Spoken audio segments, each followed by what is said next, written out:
Hello guys, good morning. So yun, meron ako ditong tatlong estudyante.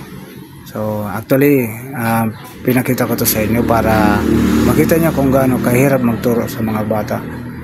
Ito yung dahilan kung bakit kapag nakukuha ng bata yung mga tinuturo ko, sobrang saya ko. Kasi ang hirap talagang magturo sa bata.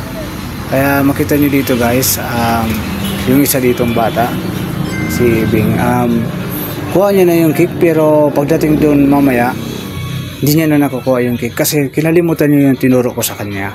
So hindi ko talaga siya titigilan hanggat hindi niya makuha ulit yung tinuro ko dati.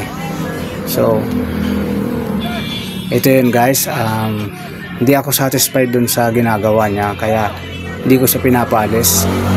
Mapansin niyo dyan yung mukha ko medyo nagtatransform na, malapit na. Sabi nga ng panganay kong anak ko, ibang-iba daw ako magturo sa ibang bata. So iba naman talaga pag sarili mong anak. So grabe kasi yung naranasan ng anak ko yung tinuturoan ko pa siya na mag-aral ng martial art. So yun guys, tingnan nyo, hindi niya nakukuha niya kasi kinalimutan niyo yung process, yung proseso kung paano mag-run house kick. Mali na, tingnan nyo guys. Galit na si Sir Oden.